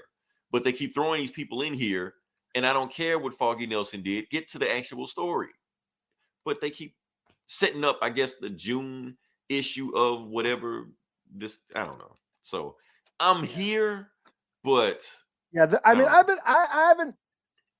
I've been cool with it so far, but this issue was just slow. Here's my thing. Slow. Here's my thing. Comic book fans have been sucking Chip Zdarsky's dick for like the last 2 years. You know, so when he finally gave him a big Marvel event, I'm like, okay, here we go. Chip Zdarsky, what you got from? What you got for me? And he just give us this. I'm whelmed. That's all I can say about it. Not overwhelmed, not underwhelmed. I'm whelmed. I expected more. That's all. You hype this guy up too much. That's all I'm saying. You put this guy on a pedestal, and I know he writes some good shit because I read some good shit from him. But this, I expected to be like, okay, what you got? And it's this. Like, yeah. Oh. This issue is just a slog to read. Yeah. So I guess, but oh well. You got to slap a score on it. I give it I'll say a 3 out of 5. Just 3 out of 5 on that one. Cool. Now, am I gonna get roasted for shitting on Chip Zdarsky like I do with Jeff Lemire? Am I gonna? Is that like? Am I murdering a sacred cow doing that, Eli? I don't know because I'm not in that. I'm not in that. You know, circle. If you do, just tell him to fucking kiss my ass. I don't know. I'm just saying, Eli, I need to know these things before we go to other, podcasts and guests and shit like that. Before I say some shit to piss everybody off, Yeah. I don't know. I'm trying not to embarrass Joe Rogan it, yo. No. We can't even call ourselves Joe Rogan anymore. We're not even a nerd version of Joe Rogan. Joe Rogan's been canceled. Unlike Joe Rogan, we're still on Spotify. Or has he been taken off? I don't know. I hadn't been paying attention. I don't know. No, I think he's still on. Oh, okay. Well, yeah, I guess we are Joe Rogan then. Fuck it. Oh, yeah. Okay, so moving on. What you got?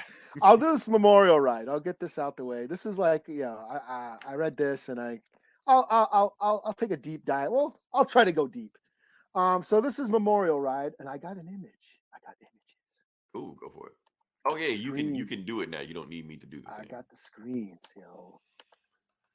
So this is a graphic novel written by Stephen Graham Jones, who is a native author of mostly horror novels.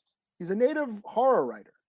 And I've been reading some of his books. Been digging on some of his books.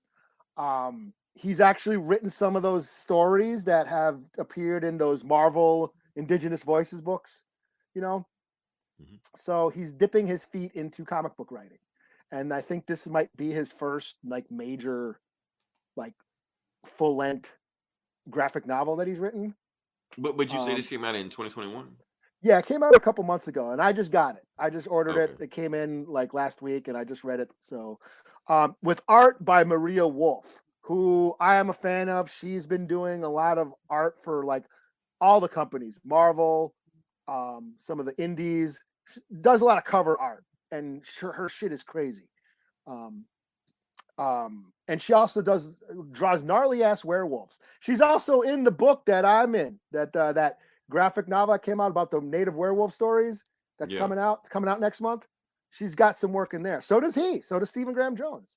So okay. You like rubbing elbows. I'm rubbing elbows with the native elite. Okay. So this story is basically about a an Army veteran. He's a Afghanistan war veteran. He's on leave from the war because his dad died. Didn't have a really good relationship with his dad. So he's on leave for like the weekend, and then he hooks up with his girlfriend that is back home. This is back in, I think, New Mexico, and he goes to his dad's funeral. But then it turns out his dad has this Harley chopper that he's supposed to sell to a friend and get like $3,000. So he's gonna go sell this motorcycle, and then go back to war, go back to Afghanistan when after the week, and then bang his girlfriend. While they're on their way, they go to like a gas station, and it gets held up by these like they're called the John Wayne gang, and they're like they got like the bandana over their faces, like outlaw, like cowboy outlaws. So the place gets robbed. Shootout happens. A few people get killed, and then they're on the run. The cops think they're in on it, so they're on the run from the John Wayne gang and the cops. And it's basically just one of those chase road movies or road stories in this case. They're on the run through Texas, Oklahoma, New Mexico, getting chased by these outlaws, getting chased by the cops. You find out who these outlaws are. They turn out that they're actually surgeons, who they're actually doctors, robbing, and Oxycontin drug dealers and shit. So it becomes like this sort of violent exploitation, grindhouse flick, so to speak. It's pretty cool. It does have some pacing issues. The story gets a little convoluted at points. At some time, figuring out who is who. My main beef is I wish this book was colored, because I really dig Maria Wolf's art, and I just really wished they colored it. It is in black and white. Isn't like black and white kind of like an artistic style? It is, but this felt a little flat at times. I think it really could have used some color, just to give it that depth and get the bright, like especially in the gory, violent scenes, to see that red pop. That would have been dope. So yeah, that's my main gripe. I wish it was in color. But that aside, this is basically a deconstruction of Western movies, mainly with the John Wayne gang. John Wayne, kind of flipping the perspective on giving the native perspective on John Wayne. And to us, John Wayne was a fucking scumbag. Fuck that guy. I wanted to punch him in every movie I seen him in. In all the John Wayne movies, I know he's the American icon. He's the symbol of America. But for us natives, we can't stand that motherfucker. Right. In all his movies, natives are being killed. We're the monsters. We're being, we're being removed. We're the enemy. And so he kind of plays on that. The fact that they're called the John Wayne gang and they're the enemy, and the Indian guy whips their asses, is kind of like flipping the script, kind of taking that revisionist version of the West, deconstruction Western tropes.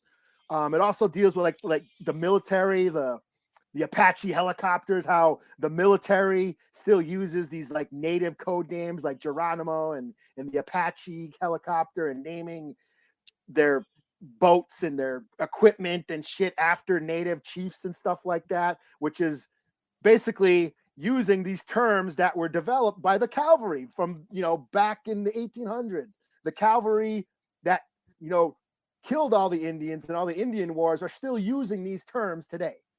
Right. So it's a cool kind of examination on Western tropes, deconstruction Westerns, and yeah, just kind of putting it into modernizing it and making this Indian guy kind of kick ass. He's like, kind of like the anti-hero, and in the end, he doesn't really even get to mourn his dad, because all this shit happens over a weekend, and then he kills the bad guys, and he's got to go back to war and serve a country that historically oppressed his people. So there's that irony too. So it raises a lot of cool ideas, and just given the Western perspective through native eyes, which I thought was pretty cool. So yeah, it's pretty cool. Like I said, it has some pacing issues. I really wish it was in color, but other than that, it's pretty cool. So check out Memorial Ride if you want to. It's an indie book. It's made by Native American artists and writers. It's published by a Native American publisher. Red Planet and Books is the only Native American comic book store in the world. It's in Albuquerque, New Mexico. So yeah, check it out. Memorial Ride. 4 to 5. Have you ever been there before? Oh no, I've been to Albuquerque. Oh. I went to school in Santa Fe, New Mexico. That's where I went to college. But I've been to Albuquerque, but I've never been to that store. So that store has been around like in recent years, like maybe the past 10 years, maybe. So. Oh, okay. It's pretty fairly recent. Okay, cool. Yeah. All right. So what do we got next? Okay, so the next book I'm going to do is Son of Kal-El, number 6. Okay. I read this. Okay. I do want to give a trigger warning. For those that are out there, there is explicit images in here that may. Is there? Yeah, but for who. Oh, did they kiss at? Okay. Yeah, you spoil it, but yeah. They kiss. Yeah, they kiss at the end. There is a dude on dude kissing scene in here. Spoiler warning, Those trigger warning. Philistines. Right. Now this how you celebrate Valentine. Won't somebody think about the children? I don't want my kids seeing that filth. Oh, because I know when we get to that scene, people are just gonna pass out. So yeah. All right. So yes, let's see. We got here Superman, Son of Kal-El. Now, I know people that they're whoa, we're too big. Whoa, there we go. My big ass. I scared myself. Big ass cranium. Yeah. All right. So like I said, there's a bunch of stuff that happens in this story. Continuing in from the last story where Superman, the new Superman, and Aquaman, the new Aquaman, are trying to divert this Leviathan back to the ocean. But of course, Gamora troops come over and poke the bear, so to speak. So let's see where we're going with this. So one of them died, and while the whole thing is going on, Jay is Superman's boyfriend, friend, whatever you want to call it, boo. Trigger warning, yeah. Superman, but anyway, so he's killed them all. So he's killed one of these guys already, and the other 3 guys are like, "What the hell? You killed one of them? What was his name?" He's like, "Look, I'm gonna take him to shore. I'm gonna make sure his body is safe. Do not attack the monster while I'm gone." They're like, "Okay, we won't do it. Promise? We won't do it." Okay. So soon as Superman leaves, they attack the monster. We'll find out why they attack the monster. Say, he was like, "Did I just tell you guys not to shoot the monster?" They shot him anyway. So they shoot at the monster constantly. So Superman flies back. Kal goes at him. He does his water powers and knock him back and shit like that, to stop them from shooting at each other. But it doesn't matter. The monster is fucking pissed. He sees them swarming around and shit like that. So the monster jumps out of the water to try to get them. And I think he actually gets one of them. So that's another one down. I think he just like straight up eats them. And then Jason's like, yeah, you getting this? And so when the monster jumps in the air to get them, of course, what goes up must come down. So Jason's like, should we get out the boat? Yeah, we probably should. Okay, cool. Everybody get the fuck out the boat, because they see what's about to happen. So soon as Leviathan hits the water, a tsunami occurs. Because a monster that big, of course, is going to get, and the tsunami is hit. Just the displacement of water, of it coming out of the water like that would create a tsunami. Exactly. So a big Leviathan like that, like, oh crap. Just so it's coming out of the water, just like that, it would do it. You think that Metropolis would get hit like that, but anyway. So yeah, a tsunami is headed towards Metropolis. And he's just like, "Jackson, I'm gonna call him Calvin." His mama called him Calvin. I'm calling Calvin. He's like, "What do I do?" He was like, "Are you strong enough to stop a tsunami?" He was like, "No, Aquaman is not strong enough to stop a tsunami." He's like, "So what do I do?" "You need to do acoustic gravity waves." Like, what the hell is that? He's like, "You need to be on the other side of the tsunami and create a force strong enough to separate the tsunami." You're like, "Okay, can you do it?" "I don't think I'm that strong enough. We'll see how strong I am." So John goes to the bottom of the ocean and he does a Hulk thunderclap. And when he does a Hulk thunderclap, it separates. Now I'm gonna give DC some credit. This is an awesome panel, Eli. This is beautiful. This is art. Yeah. I'm gonna give him credit on that. Just the way it looks, But anyway, he split the tsunami in half. So, but it's still coming towards him. So it's still like, stuff. So Superman is grabbing people at super speed before the tsunami gets there. Meanwhile, Calder is grabbing people that are in the tsunami caught up on it. And he does his freeze breath, the Superman always does stuff like that. And Lex Luthor just looking at him saving the world like that. He's on the phone with Bendix, the guy that started all this bullshit.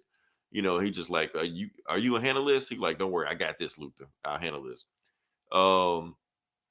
And the Gamora Corps is still just shooting at these guys like that. He's about to stop and Superman starts like, what the hell are you doing? Like, I'm trying to fight this monster and you fighting us. Like, no, I'm not trying to fight anybody. Like, this monster wasn't even doing anything until you provoked him, So he was like, why don't you guys get out of here and go save some people? He was like, oh yeah, we can go to the city. We'll do that. And they fly off, but they got that, mustache twirling smirk on them. But anyway, they got the big Leviathan is still there. They're like, so how do we get out of here? He was like, Superman, can you push it? He was like, no, pushing it is like taking a needle and using it to push an elephant. I'm gonna go right through it. You're like, ugh, it's disgusting. So what? I'm gonna go to the floor, make a big, thing and try to nudge him back that way. But before we do that, Aquaman shows up, the OG Aquaman, Arthur, because he actually has the power to talk to fish. The new one don't. So he just tells him to leave. You're like, okay, we're gonna leave. And that's it, But we go back to the Metropolis shore, and it's a whole bunch of dead bodies there. Now he was able to save some people, but it's still a whole lot of dead people there, And that's when the Gamora Corps kind of, throws salt on the wounds. Like, we tried to stop that monster from coming to the shore, and Superman stopped us. He's the one that did it. So all these people dead is his fault. He could have stopped it and he didn't stop it. And that's when you realize that if you want to hurt Superman, that's how you hurt him, with words. They did it. That was pretty shitty. Yeah. So he just flies off, because basically that's what happened. So, and then we really see what Bendix's real master plan is. They basically tell him that, the reason all those people died because of Superman, he did that. And the thing is, all these vigilantes and these super people that we don't have under control, they're making it worse for us. They are our worst enemy. So they just sleep. So he just like, but that's okay. We have a way to do this, because just like the Americans have their Suicide Squad, where they put bomb in the necks to make them do whatever they want to do. We took it to the next step, and we have basically we have our own super team, but I mentally control everything they do. They're basically drones. They're basically hollow drones. Whatever I tell them to do, they'll do. So they're not out of control. And I'm going to use them to take out the superheroes that are right now, But the thing is, Superman feels better because Jay basically had his own podcast out telling them what really happened instead of letting, the media spin it the way they want to, And that's when Jonathan's like, you know what? I'm gonna join your podcast team, because I want to do some reporting too, but I want to be out of spotlight sometimes, And that's when it's about to come. Are you ready? Are you ready? Are you ready? Boom! It happens. Okay, so and that's the thing. They like, welcome to the truth, and that's it. So we continue in Nightwing and good 89. thing, because if they didn't kiss, I was gonna be pissed. Like I said, it's Valentine's Day. Celebrate. Matter of fact, let me make this a thumbnail. Let's put us right there, right in the middle of it. Boom. There we go. This is gonna be the thumbnail right here. Da-da! Two dudes kissing, not us, but Do the Price is Right walk back. Yeah, so that's the book. Yeah, Superman and Aquaman fight. Actually, they save everybody they can, but they get blamed for, saving the monster. So pretty interesting story, I thought, Yeah, it's cool. Yeah. So what you got next? The only other book I got is New Mutants number 24. Isn't this the last one? You know what? I don't know. Oh, I'm keeping up. I know they canceling X books like left and right. So this is right after they had that battle in Farouk, or the Shadow King's mind, where they freed Farouk and freed him from the Shadow King's control. And now they got him in a cell, or they're going to take him to Mars. He's going to go to Araco, or whatever it's called. Is that what it's called, Araco? Mars. Araco is one of them. Yeah, whatever. Mars. Okay. But basically, this is the whole crew is basically in the aftermath of what happened. They all been like kind of dealing with their trauma of what happened. We got, Rain and Danny Moonstar have a moment. Cosmar has a moment too where they're, basically they're all dealing with their trauma, and Danny is going through all the team members, all the what they call the Lost Boys or whatever, the Lost Kids, the reject mutants. Yeah. They're basically the reject mutants that weren't being, couldn't control their powers just yet, so they're kind of like the reject squad. So Danny's just kind of going through everybody and just kind of like, consoling them and reassuring them, telling them, this shit happens, don't give up. We all have issues. It's normal to feel shitty sometimes, but just, we're all in this together, basically being that coach, being the mentor that she's supposed to be. Then, oh shit, I forgot about this. Jeez, I'm forgetting shit. We have this moment. Do I got the Chrome tab? Let's see. This one? Yeah, this one. Let's share this. There you go. We got this moment. Yeah, I was wondering what you're gonna talk about that because I saw that. Yeah. Yeah. So I guess I did not read the Magneto book, the Trial of Magneto book, but I guess they resurrected Thunderbird. Yeah, like everybody's back now, but yeah, Thunderbird came back too. Yeah, and here we got Warpath and John and James back together again. And they have a moment, kind of a tender moment. And then what's her name? No Girl finally gets a body, and they have a celebration. It's just a celebration. Like everyone, like, hey, we're Yeah, it's feeling like it's finale, Eli. I feel like it's the last book. like we're celebration. We're gonna give No Girl a body now because she didn't have a body. And then they see Farouk to the door to Mars or whatever. And they're basically saying, hey, you deserve a second chance. And Farouk's like, I can't believe you guys are like that cool with me. You know what I mean? Because all the shit that I did, I don't deserve your forgiveness. And we're not forgiving you, but we still believe in second chances, and we're all in this together, blah, blah, blah, blah. And then he goes out, and then that's about it. It's just kind of a poignant, dramatic issue. Like nobody's fighting, So it is possible to write an issue where there's no fighting, and it's just characters having growth and having depth. You know what I'm saying? So yeah, I enjoyed this a lot. This gets a 4 out of 5. And basically, it's about forgiveness and giving people a second chance, which in these day and age, in the age of cancel culture, yeah, that might be a controversial statement. What, you giving the Shadow King a second chance? So what you're saying is you condone murder? Well, fuck you, you piece of shit. I'm sorry. I don't fuck your apology. Once a piece of shit, always a piece of shit. Yeah, fuck that guy. He needs to go away. So yeah, I enjoyed this. It says to be continued. So I don't know how long it's got, but it's going. It's not over yet. So cool. Okay. Oh no, I just did while you were doing review. I read the New Mutants like synopsis. Apparently, they're doing like a new status quo. So the run's not over. I do feel like maybe like the creative team might be changing. That may be a thing. Yeah. Well, this one because not Bendis, Hickman started this book, and then what's her name took it over? What's her name? Teeny. No, how you say her name? Ayala. She's writing like all kind of books. Ayala. Yeah. Ayala. She's writing it. She's all over the place, man. She's writing Nubia. She's writing Static. So yeah. Yeah. But I've enjoyed. Once she took it over, that's when I got into it. Nice. Okay. Yeah. All right. So last book I'm doing. And honestly, I was gonna just leave it off at 2, but I had to do one for the culture. Like I said, it's Black History Month, so I got to do a Black book. And I was like, where do anybody? Is Milestone dropping anything this week? Nothing.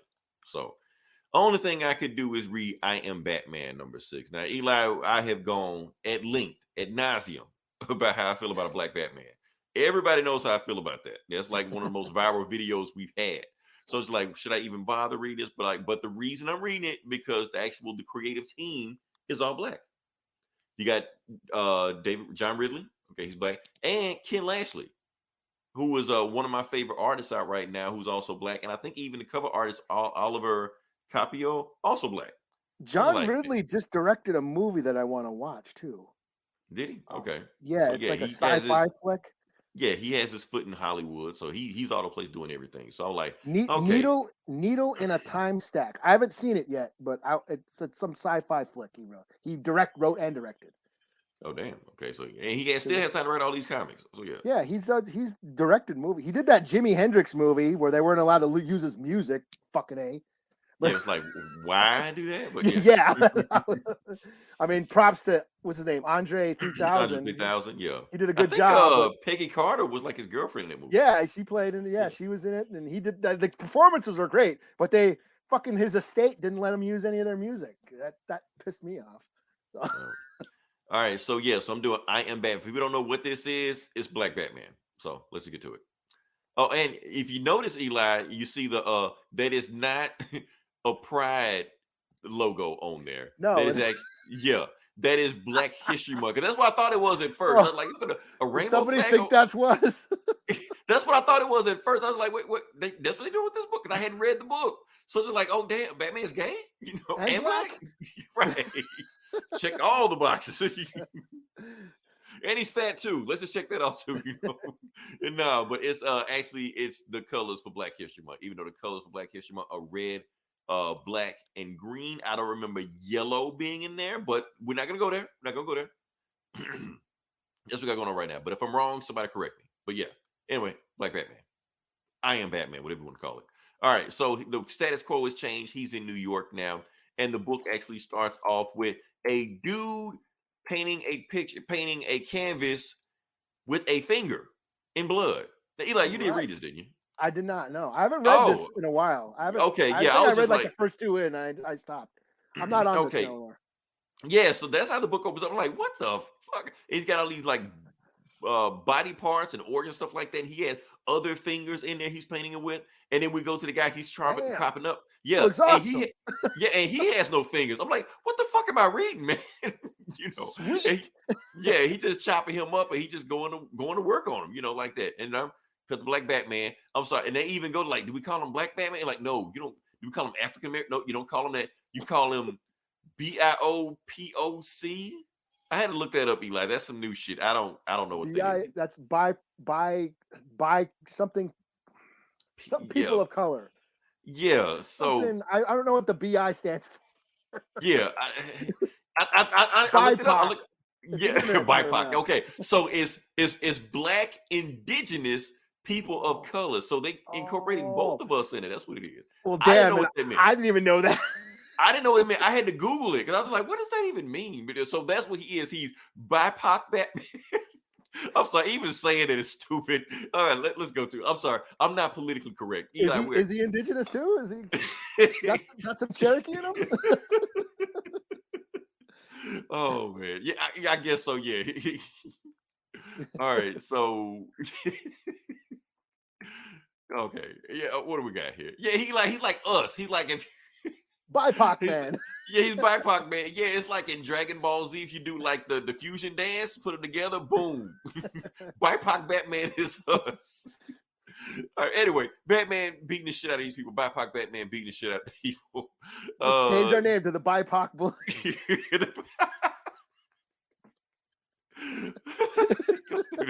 Let's try to get. We're gonna do that for real. But yeah. Well, what the hell is I talking about with this book? Okay, yeah. Basically have a conversation about Batman is like, what do we do? Because he moved to New York. He moved to New York City. He moved out of Gotham. He moved to New York City. And it's just like, okay, look, this is what we're going to do with him. We're not going to run him out of town. We're going to make him join our Special Crimes Unit Task Force. But what if he don't do it? Well, we're going to make him do it, and that's what it is. So as we're going on, we got Jace Fox. Everybody want to know who is Black Batman? He is Lucius Fox's son. Not the other son, the one you don't know about. That's him. And he shaved his beard. He had a beard before, so now he's all clean shaved. His mom like, Why'd you shave your beard? You know, I just want a different look and going to New York, Mom. And he's not covering his whole face no more. Right. I'm like, why are you doing that? You know, they shoot black Fucking people. representing, yo. Yeah, it's like, I don't know how you represent that hard, but okay. I'm just saying. If they see a black dude, whether you Batman or not, especially if you black Batman, you think they would shoot you first. But yeah, but anyway, he wants to show everybody what he's doing. But you know what? They actually said that in there. They were like, okay, he's black. Maybe we shouldn't shoot him on TV. You know, let's make cool with him. So they did bring that up in their meeting, you know. And yeah, that's what's going on. So let's move on past that. What do we got here? His sister. What's going on with his sister? Something happened to her in the A-Day or whatever. Remember, some shit happened. Okay. That Joker attack. Oh, she got hit with the gas and shit. Arkham Day or whatever the fuck that. Remember that? Yeah, that thing. 2 years ago, shit. Okay, I was trying to figure out what. Okay, so yeah, so anyway, she's in rehab trying to recover, and you're like, if you don't want to go with your sister, that's fine.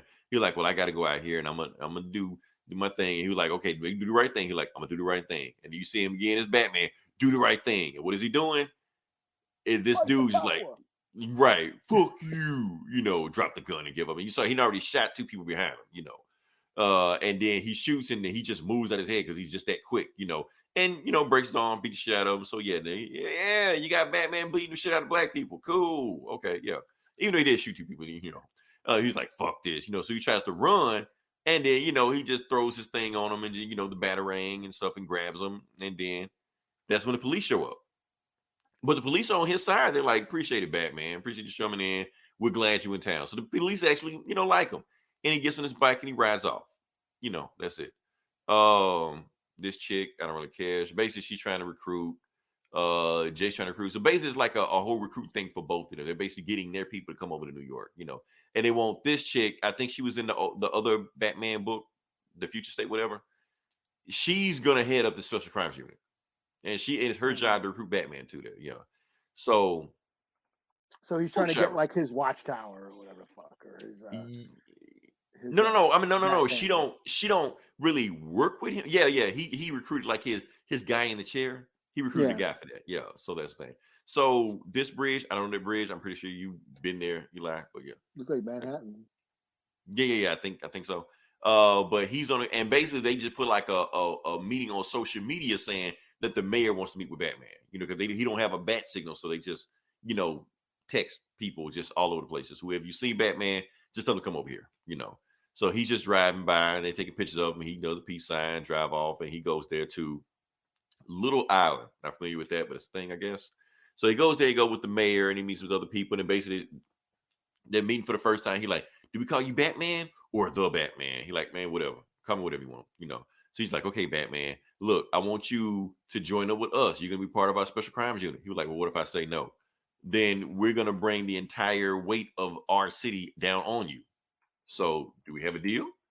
And you just see him and you don't really see what Batman does. The next panel you see, yeah, Batman did it. Because apparently the mayor has a traitor in his midst, like a mole, you know, working for like one of the crime bosses and shit, you know. And it basically just telling them, don't worry, I set everything up to make sure this fails. Because the head of the Special Crimes Unit hates Batman. So you know this is going to work exactly in our favor. And some dude is spying on them, but we don't know who that dude is right now, but I guess we'll find out later on. Meanwhile, the first panel where that guy was getting chopped up, that chick from the Special Crimes Unit shows up, and she sees like the dead body like this. She's like, see, this is what happened when Batman comes to your city. Now you got these crazy people following him over here. But obviously it's sending a message. And yeah, they show the guy. I'm like, damn. So like the body parts of him, they made a painting of him. Damn. Yeah. And the name of the story is Empire State of Mind, Part 1, you know, after like the Nas, you know, thing. Yeah. So yeah, that's the story. I like the story. I still don't know if I like Black Batman. That's my thing. I'm sorry. Call me a racist, whatever. I don't know. Yeah. I still have an issue with that, Eli. Like I said, you know, I've been doing I'm going to do these whole black superhero things. I've been making some people this and some people that. And I'm wondering, should I do one on Jace? And I don't know, because I already know what kind of response we're going to get with that, you know. Not even from the usual crowd.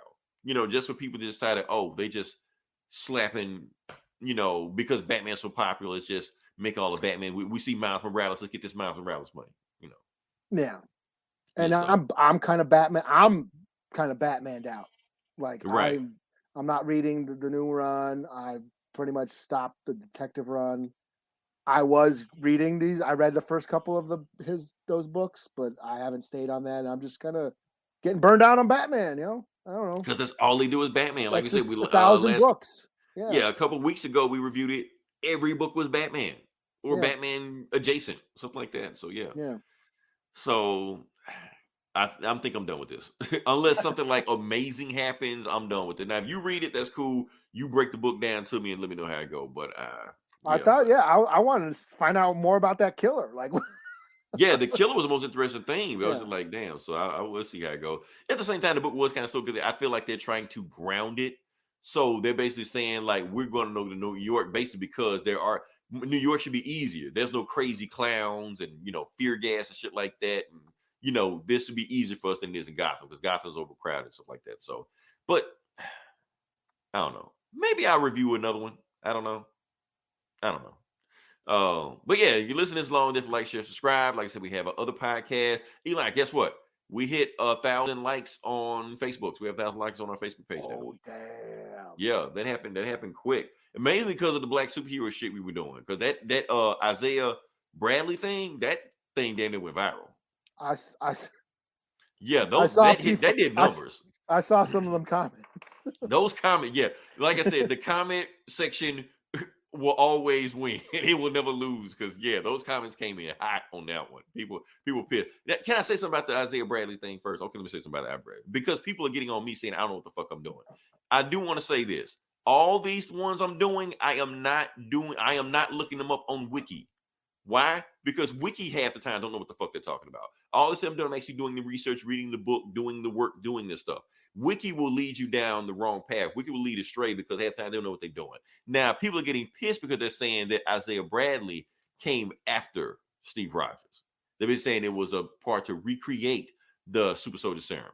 And that is wrong. That is not true. Maybe that's what the case is now. Maybe they have retconned it that way. And maybe that's when people to think that's what it was. But in that original story, when it came out, that was not the case. Because Reinstein, the same guy that made Captain America, was there with Isaiah Bradley making the shit. So how can he make this shit with Isaiah Bradley after he was with Captain America when he died the day Captain America got the shit? Remember? He got shot when Captain America got the shit. Mm-hmm. So they were experimenting on black people for the serum. And right. Steve Rogers got the good one. Right. That's what they did. So forget that shit Marvel wants you to think what they did because they realized it was too much of a retcon. So like if we make people think it was after Steve Rogers that want to fake it, no. It was a prototype. Like I said, this is supposed to be some shit supposed to mirror the Tuskegee experiment, Henrietta Lacks. I know, comic book fanboys don't like to hear those terms, but please do some research on it. That's all. I'm off my soapbox. They definitely check out our podcast next week. We're gonna have some more stuff coming up. I don't know what we're gonna do, but we will do something until then. That new Texas Chainsaw comes out this week, so I'm probably gonna be shitting all over that. So. What is it coming on? It's on Netflix. It's on Netflix. I think it. This weekend or Wednesday or Thursday. It's coming on this week. I know. I'll check it out. Yeah. Oh, and Uncharted drops. I may or may not watch that. Oh, okay. It's getting review bombed already, which I already know what's going to happen. So, yeah. But I made shit on that. So, yeah. There you go. We can have shitty movie week. We're going to have a shit show. Yeah. More than the usual. But, yeah. Until then, this is Leroy. This is Eli. We'll talk to you guys next week. Same bullet time, same bullet channel. My name is Cupid Valentino, the modern day Cupid. And I just want to say one thing. Happy Valentine's Day.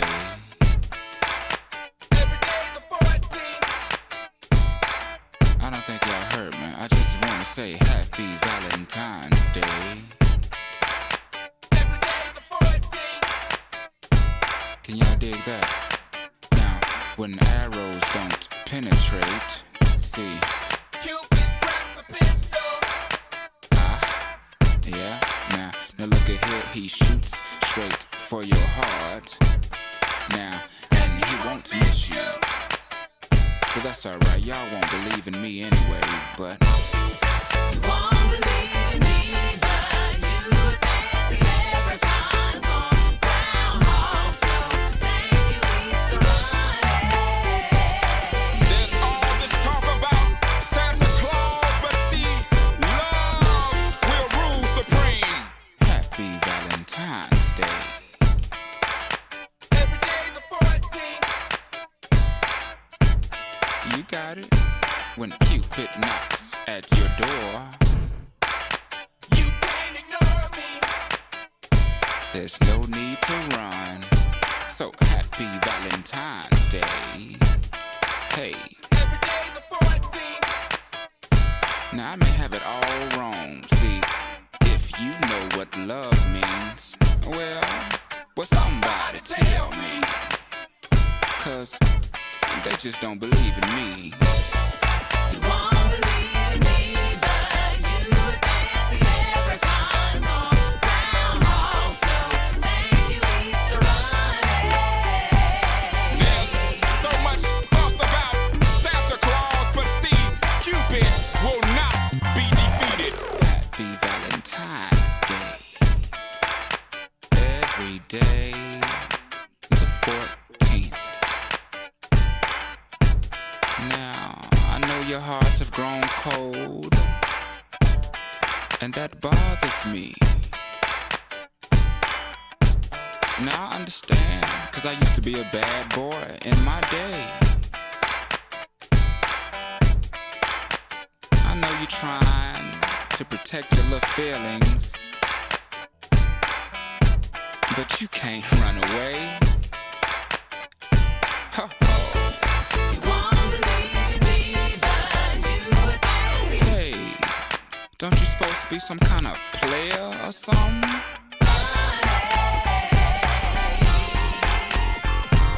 Well, keep on running, player, 'cause I got my good shoes on, and I got them tied up tight, so you gon' find out tonight.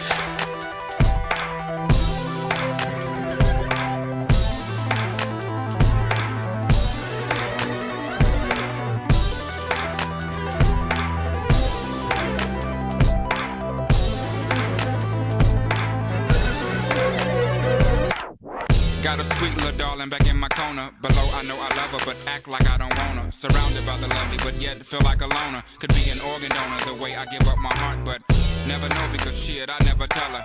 Ask me how I'm feeling, I'd holler that it's irrelevant. I don't get myself caught up in the jello and pudding pop that others opt to call falling in love. But for the record, have you ever rode a horse? Like for you to take me to Pluto, I said of course. But if you ain't a sweetie indeedy, I won't endorse. Han Solo till I'm hit by the bullet, so may the force be with you and I'll hit you in better time permits. For now, show me samples, examples why you're the shit. But how am I to know what the profession that I'm in? And if you do not know me, then how could you be my friend?